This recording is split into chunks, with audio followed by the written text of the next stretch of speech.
Bonjour Aurore Berger. Bonjour. Est-ce que vous croyez que ce qui s'est produit à samedi signe un échec du gouvernement?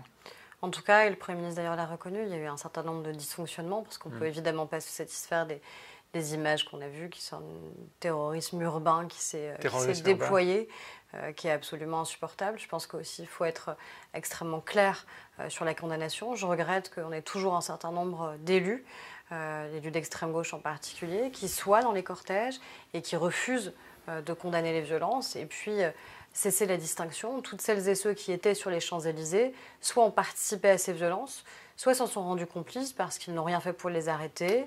Ils se sont pris en photo devant les délabrements d'un certain nombre de bâtiments qui ont été détruits. Donc tout cela doit être poursuivi? Toutes celles et ceux que l'on peut retrouver, identifier, évidemment, doivent être poursuivis. Je me félicite aussi qu'on ait voté une loi qui, il y a quelques semaines, était considérée par certains comme étant liberticide. Mais que le président de la République lui-même vient de porter au Conseil constitutionnel. Oui, mais justement parce qu'on avait en permanence une forme de polémique sur le caractère liberticide ou anticonstitutionnel de la loi. Donc ça permet aussi. C'était pour calmer ses propres troupes? Non, je pense que c'est pour, en général, répondre à un certain nombre de critiques qui avaient été faites. Je nie pas qu'au sein du groupe parlementaire, il y ait eu un certain nombre de débats. Moi, je l'ai voté de manière très claire. Et mais 50 d'entre vous se sont abstenus et une quinzaine d'autres avaient piscine ce jour-là et n'ont pas voté. Bon, ça veut dire que le président de la République a été obligé de demander au Conseil constitutionnel de faire le clair par rapport à son propre groupe politique, c'est ça? Vous savez bien que les critiques dépassaient largement le débat qui a pu exister au sein de notre groupe. Et encore une fois, quand je vois par exemple que deux des mesures les plus contestées, une qui était initialement déjà dans la proposition de loi, qui était la capacité d'interdire de manifestation des individus et non pas interdire tout court une manifestation par une interdiction administrative. On voit bien à quel point ce serait nécessaire que les individus ne puissent plus revenir. D'autre part, nous avions introduit par un amendement le fait qu'il était interdit de participer à une manifestation en dissimulant son visage. Quand on voit le nombre de ceux qui hier, samedi, ont participé à des pillages en dissimulant évidemment leur visage, eh bien tout cela aurait pu immédiatement, sur le lieu de la manifestation, être tout de suite interpellé. On verra ce que dira le Conseil constitutionnel. Je reviens sur les dysfonctionnements. Vous dites le gouvernement et en réalité le Premier ministre lui-même dit dysfonctionnement. 18e samedi, dysfonctionnement. Mais attendez, comment se fait-il qu'on en soit encore là? Parce qu'on fait face aussi à des gens qui viennent de l'étranger, notamment les fameux Black Blocs. Non, ils ne sont pas 10 000. Mais parce qu'on a des personnes qui sont extraordinairement violentes et radicalisées. Vous le saviez, les réseaux sociaux avaient averti depuis vendredi soir, on savait d'ailleurs. Mais ils avertissent à chaque samedi donc, que la mobilisation sera particulièrement violente. Le gouvernement n'a pas répondu à la hauteur de la menace. Mais on avait plus de 5 000 forces de l'ordre qui étaient mobilisées sur Paris. Moins que lors des samedis les plus menaçants. Par exemple, on avait une marche pour le climat, vous le savez, samedi, qui s'est d'ailleurs déroulée dans le plus grand des calmes, avec 3 fois plus de participants que ceux qui étaient pour la manifestation des Gilets jaunes. Il fallait aussi sécuriser cette manifestation parce qu'on avait un certain nombre justement de renseignements qui disaient que des personnes violentes voulaient venir porter atteinte aux personnes qui manifestaient dans la marche pour le climat. Donc il y avait suffisamment de forces de l'ordre sur place.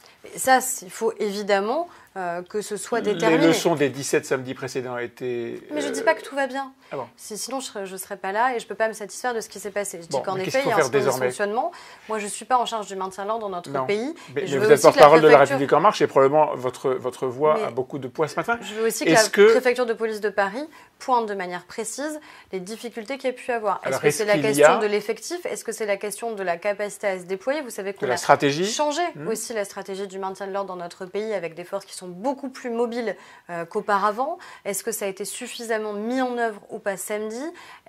C'est aussi ça qu'il faut déterminer. Est-ce que la question du maintien du préfet de police est posée? Très honnêtement, ce n'est pas du tout à moi de le dire. Je suis pas... Vous pourriez dire il y a un sujet, il y a des dysfonctionnements. Chaque citoyen et chaque parlementaire n'a pas l'expertise pour déterminer qui est responsable d'éventuels dysfonctionnements. Moi, ce n'est pas à moi de dire si la responsabilité du préfet de police en particulier est pointée. Vous pouvez juste dire la question de son maintien est posée. Non, parce que très honnêtement, je ne m'estime pas, moi, en tant que parlementaire, suffisamment experte pour pouvoir répondre sur un sujet aussi sensible. Alors, parlons de politique. Est-ce que l'image qu'a projetée Christophe Castaner cette semaine, ses sorties en boîte de nuit, ses shots de vodka, etc., et là je parle de politique, donne du ministre de l'Intérieur une image suffisamment au niveau de ce qui s'est produit samedi et de la réponse que ça exige? Je pense que les deux événements n'ont absolument rien à voir. L'image politique. Non mais l'image politique renvoyée depuis des mois par le ministre de l'Intérieur, c'est un ministre de l'Intérieur, il me semble, qui n'a pas chômé, qui est en permanence au travail pour les Français et qui a renvoyé aussi une image d'autorité qui est d'ailleurs très appréciée des forces de l'ordre. Il suffit de les interroger. Donc après, il y a eu un événement en effet qui a fait la une de certains magazines, qui était un événement privé. Est-ce que vraiment un événement qui est de nature privée mérite d'avoir ce type de couverture? Bon, c'est une certaine presse aussi qui l'a couvert, c'est leur liberté de le faire. Je ne sais pas ce que ça apporte au débat public de savoir que Christophe Castaner a participé à une soirée privée, très honnêtement. Moi, si c'est juste ça, effectivement, mais la question n'était pas tout à fait celle-là. Oui, mais la seule question qui m'importe en tant que citoyenne et en tant que parlementaire, c'est est-ce que le ministre de l'Intérieur est au travail pour permettre de garantir la sécurité des Français. Et là, vous n'avez pas de doute. Il ne me semble pas que ces articles remettent ça en question. Non, je n'ai pas de doute sur le fait que Christophe Castaner est à sa place en tant que ministre de l'Intérieur.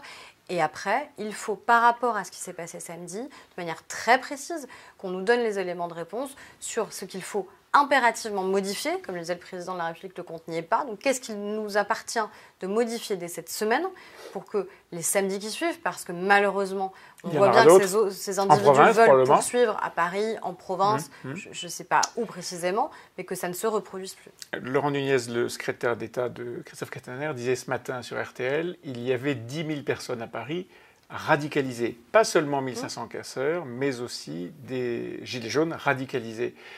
Est-ce que, plus de 2 mois après le début du grand débat, vous ne vous dites pas, tout ça pour ça, tous ces gens-là, qui protestent violemment, on ne les a pas traités pendant le grand débat? Mais le grand débat était ouvert à l'ensemble des Français. Mais ils n'étaient pas là. Mais c'est leur responsabilité de savoir s'ils veulent participer à un processus démocratique ou s'ils préfèrent être à Paris. Est-ce que le grand débat était la bonne réponse à cette violence qui était sous-jacente et qu'on avait déjà vu se manifester dès décembre? Mais vous savez, ceux qui sont capables de venir sur les Champs-Élysées pour brûler, pour piller, pour vandaliser ou pour prendre des selfies devant un restaurant qui a brûlé, clairement, ne sont pas ceux qui veulent participer au débat public dans notre pays.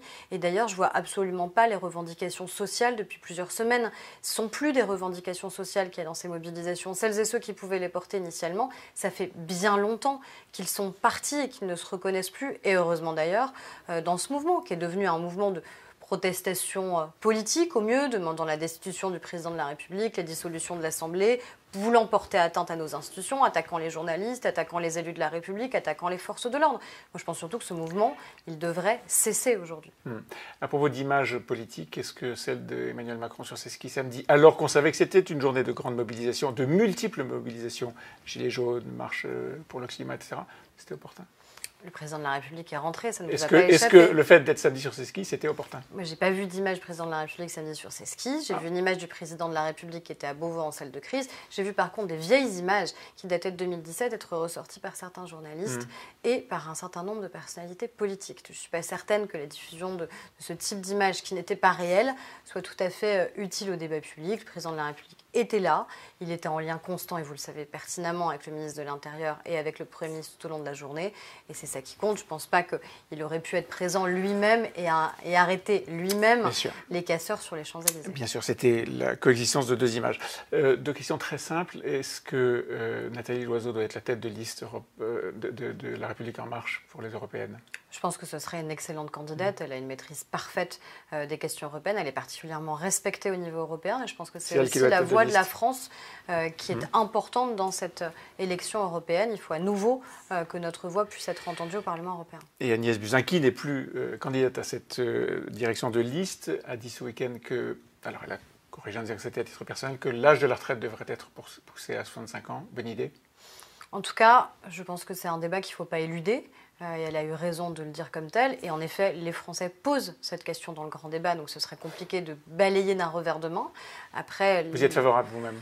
Je suis favorable surtout à un enjeu de vraie transformation de notre système de retraite, de suppression sur ce sujet qui est crucial. Moi, ce qui me paraît déjà le plus important, c'est la suppression des régimes spéciaux de retraite, qu'on a suffisamment repoussé. Et je pense que là, on ne peut plus, on ne doit plus repousser la suppression des régimes spéciaux, la transformation du système de retraite, parce que aucun Français ne sait vraiment comment ce système fonctionne au regard de sa complexité. Faisons déjà cela. Et après, voyons en effet si cela est suffisant ou si il faut aller encore plus loin sur la question de l'âge du départ à la retraite. Et donc, pousser cet âge, par exemple, à 65 ans. Encore une fois, il faut que ça puisse être dans le débat public. En tout cas, il faut en débattre, il faut en parler. Jusqu'ici, il ne fallait pas en parler. Aujourd'hui, on doit. Il ne pas avoir de totem ou de tabou sur la question Jean-Paul Delevoye, qui est chargé de cette transformation, disait non, ça n'est pas un sujet. En tout cas, moi, en tant que parlementaire, vous pensez qu'il faut? Je trouve qu'il est utile que ça puisse être dans le débat. Ça ne veut pas forcément dire que ce sera mis en œuvre, mais ce serait étonnant qu'on ne puisse pas en débattre ou qu'on ait déjà des sujets interdits sur cette question-là. Merci, Aurore Berger. Merci à vous.